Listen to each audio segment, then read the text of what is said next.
எங்களது கழகத்தின் செயலாளர் அதனை கையளிப்பார் என்று கேட்டுக்கொள்கின்றேன்.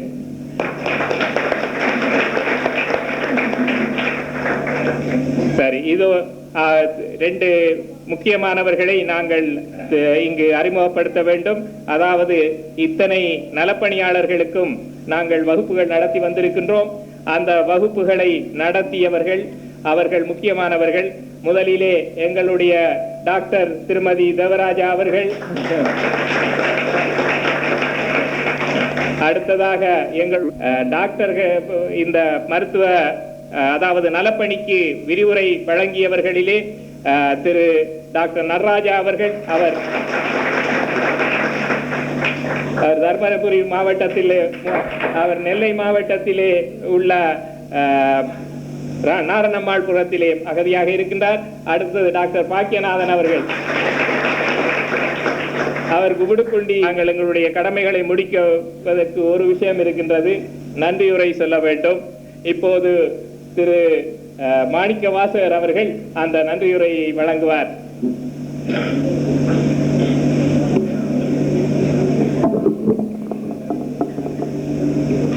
நலப்பணியாளர் ஆண்டு இறுதி நல்லுறவு சந்திப்பின் 2வது நாள் நிகழ்ச்சியாய் சிறப்பாக நடத்துவதற்கு உதவியவர்களுக்கு நன்றி செலுத்துகின்ற வாய்ப்பினை எனக்கு அளித்த எங்களுடைய கழகத்தினுடைய நிறுவனர் சந்திரகாசன் ஐயா அவர்களுக்கு முதலில் என்னுடைய நன்றியை தெரிவித்துக் கொள்கின்றேன்.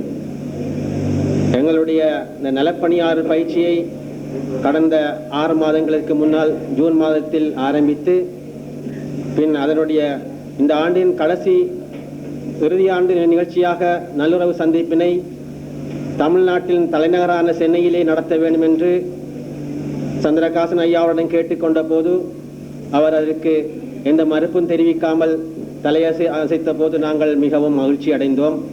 அதே வேளையிலே நெல்லையிலும் சென்னையிலும் பவானியிலும் திருச்சியிலும் உங்களை ஒவ்வொரு பிரிவாக சந்தித்து உங்களை எல்லாரும் இந்த இடத்திலே ஒருங்கிணைத்து சேர்த்து பார்ப்பதிலும் எங்களுடைய அகதியின் தந்தையாக விளங்குகின்ற சிறப்பு ஆணையர் ராமதாஸ் ஐயா அவர்களை சேர்ந்து ஒன்றாக கொண்டாடுகின்ற போது ஏற்படுகின்ற இந்த உணர்வினை நான் ஒரு சிறந்த ஓவியனாக இருந்தால் அதை திறமான உயிரோவியமாக தீட்டி மகிழ்ந்திருப்பேன். இருந்த போதும் இன்றைய நிகழ்ச்சிகள் எங்களுடைய நெஞ்சங்களிலே அழியாத ஓவியமாக, அழியாத சிலையாக, சிற்பமாக என்றுமே எங்கள் சிந்தை தடாகத்திலே அழியாத வாடாத மலராக மனம் வீசும் என்பதில் ஐயமில்லை. மகாகவி காளிதாசன் பாடிய ஒரு கவிதை ஒன்று எனக்கு ஞாபகம் வருகின்றது. நேற்று என்பது கனவு, நாளை என்பது கற்பனை. இன்று நீங்கள் நன்றாக வாழுகின்ற பொழுது அது நேற்றைய தினத்தை இன்ப கனவாக்கும், நாளைய தினத்தை நம்பிக்கை மிகுந்த கற்பனையாக்கும் என்றார். அதே போல நேற்றைய தினம் நீங்கள் இங்கு வாழ்ந்த வாழ்வும், இன்று இனிமையாக கழித்த வாழ்வும், நாளை கழிக்கப் போகின்ற இந்த நாட்களும் உங்களுடைய நெஞ்சங்களிலும் எங்களின் நெஞ்சங்களிலும் என்றும் நீங்காத நினைவாக, அழியாத நினைவாக என்றும் இடம்பெறும் என்பதில் ஐயமில்லை. இந்த வேளையிலே ஐயா ராமதாஸ் ஐயா அவர்களுக்கு ஒரு வேண்டுகோள் விடுக்க விரும்புகின்றேன். தமிழ்நாட்டிலே தஞ்சமாக வந்திருந்த அகதி மக்களுக்கு இந்த நாட்டிலே பிறந்து வளர்ந்தவர்கள் வீதியோரங்களிலும் சாலையோரங்களிலும் வாழ்க்கை நடத்துகின்ற வேளையிலே அவர்களை தங்குவதற்கு இடமும், உறங்குவதற்கு இடமும், உண்ணுவதற்கு உணவும் கொடுத்து அன்போடு பரிவு காட்டி வாழ்ந்த இந்த தமிழ்நாட்டிலே எங்களுடைய ஈழ மக்களிலே ஒரு பகுதியினர் செய்த சில துரஷ்டமான சம்பவத்தினால் என்னன்றி கொன்றார்க்கும் உய்வுண்டாம், உய்வில்லை செய்னென்ற கொன்ற மகற்கு என்ற வள்ளுவருடைய பாடலும், வீசு கொடுங்காற்றே உடலை துளைத்து கொண்டு வீசு, நன்றி கட்ட செய்கையிலும் உன் வன் செயல் கொடியதன்று என்ற வில்லியம் ஷேக்ஸ்பியருடைய பாடலும் தான் ஞாபகம் வருகின்றது. அந்த ஈழ நாட்டிலே இருந்து அலை அலையாக வந்து சேர்ந்து இங்கே நாங்கள் வந்து சேர்ந்த போது எங்களுக்கு இருந்த வரவேற்பும், ஈழ தமிழர் என்று சொல்வதிலே நாங்கள் பெற்ற பெருமையும், வெட்கு தலை குனியும்படியான சம்பவங்கள் நடந்ததினால் இன்று எங்களுடைய மக்களுக்கு கல்வியை தொடர முடியாமல் ஏற்பட்ட பாதிப்புகள், அதனால் ஏற்பட்ட தீமைகள் எங்களுக்கு எவ்வளவோ அதிகம். எங்களுடைய நாட்டிலே எவ்வளவோ சந்தோஷமாகவும் சுகமாகவும் வாழ்ந்த எங்களுடைய வாழ்க்கை எங்களுடைய கல்வி தடைப்பட்ட போது அந்த போராட்டங்கள் சத்திய போராட்டங்கள் அகிம்சை போராட்டமாக இருந்த போராட்டங்கள் ஆயுத போராட்டங்களாக மாறியது எங்களுடைய கல்வி தடைப்பட்ட போதுதான். பெண்ணென்ப ஏனை எழுத்தென்ப இவ்விரண்டும் கண்ணென்ப வாழும் முயற்சி என்று வள்ளுவரும் அன்ன சத்திரங்கள் 1000 அமைத்தலும் ஆலயங்கள் 10,000 நட்டலும் அன்னவர்க்கெல்லாம் புண்ணியம் கோடி ஆங்கோர் ஏழைக்கு எழுத்தறிவித்தல் என்று பாரதியாரும் அறிவே கல்வியாம் அறிவில்லா குடும்பம் நெறி காணாது நின்றபடி விழும் என்று பாரதிதாசனாரும் இன்பத் தமிழ் கல்வி யாவரும் கற்றவர்கள் என்று உரைக்கும் நிலையை எய்திவிட்டால் துன்பங்கள் நீங்கிவிடும், சுகம் வரும், நெஞ்சிலே தூய்மை உண்டாகும், வீரம் வரும் என்று பாரதிதாசனும் கல்வியின் மகிமையை பற்றி உணர்த்தி இருக்கிறார்கள். அந்த கல்வியின் மகிமையை பற்றி உணர்ந்தவர்கள் எங்களுடைய சிறப்பு ஆணையாளர் ராமதாஸ் ஐயா அவர்கள். ஆகையினால் இந்த சந்தர்ப்பத்திலே அவருக்கு நன்றி தெரிவிக்கின்ற இந்த வேளையிலே இங்கு தடைப்பட்டிருக்கின்ற கல்வியை தொடர்வதற்கு அவரும் எங்களுக்கு உதவி பெற வேண்டும் என்று கேட்டுக்கொண்டு இன்றைய நிகழ்ச்சியிலே பங்கு பற்றி எங்களுடைய இந்த நிகழ்ச்சியை சிறப்பாக நடத்துவதற்கு உதவி செய்த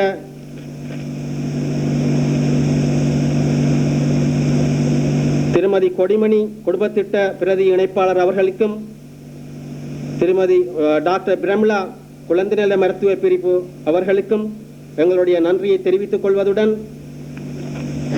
திரும்பவும் ராமதாஸ் ஐயா அவர்கள் எங்களுடைய கல்வியை தொடர்வதற்கும் இதே போல எங்களுடைய அகதி முகாம்களிலே ஏற்படுகின்ற பிரச்சனைகளுக்கு உறவு கொடுத்து நாங்கள் எங்களுடைய நாட்டிலே வாழ்கின்ற போது இன்றைக்கு வாழ்கின்ற மக்கள் அமைதி திரும்பிய காலத்திலே அங்கு போவதற்கு இங்கு வாழ்கின்ற மக்கள் அமைதி திரும்புகின்ற காலத்திலே அங்கு போவதற்கு எந்த விதமான தயக்கமும் காட்ட மாட்டார்கள்.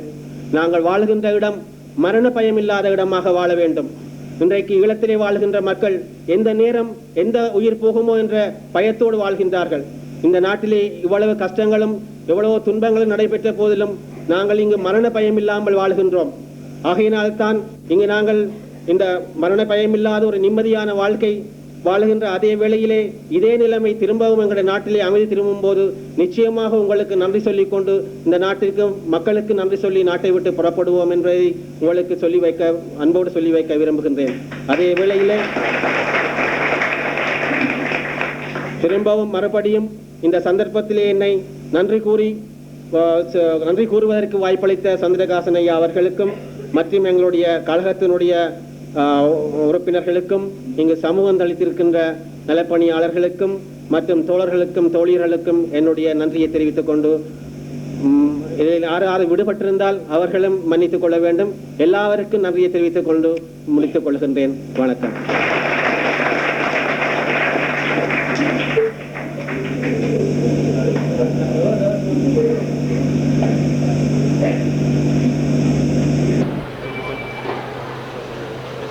Sir, I think you met him in Topukula and he was there.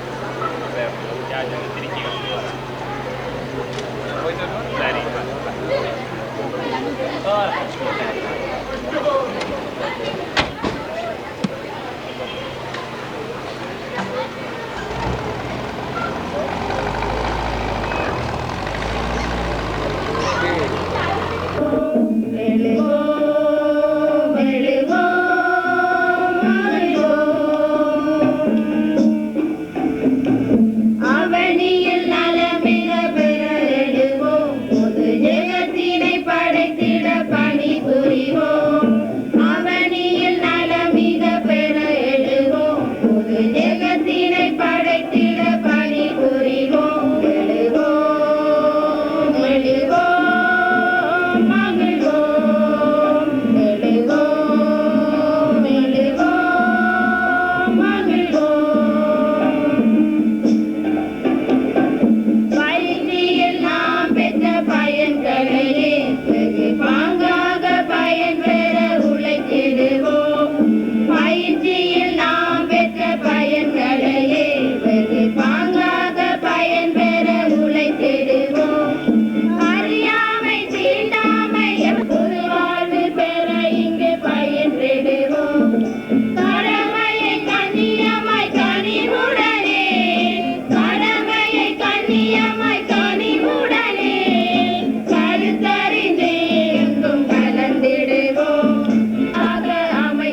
நோக்கி உரையை வழங்கிடுவோம். எழுவோம், எழுவோம், மகிழ்வோம்.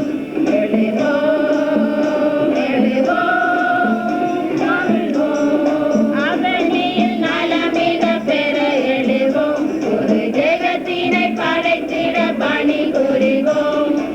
அவனியில் நலமிக பெற எழுவோம். ஒரு ஜெகத்தினை படைத்திட பணி புரிவோம். எழுவோம். சின்ன சின்ன ஆசை சிறகடிக்கும் ஆசை, சின்ன சின்ன ஆசை சிறகடிக்கும் ஆசை. நோயின்றி வாழ எனக்கு ஒரு ஆசை, சுத்தத்துடன் வாழ எனக்கு வேண்டும் ஆசை. சின்ன சின்ன ஆசை சிறகடிக்கும் ஆசை, சின்ன சின்ன ஆசை சிறகடிக்கும் ஆசை.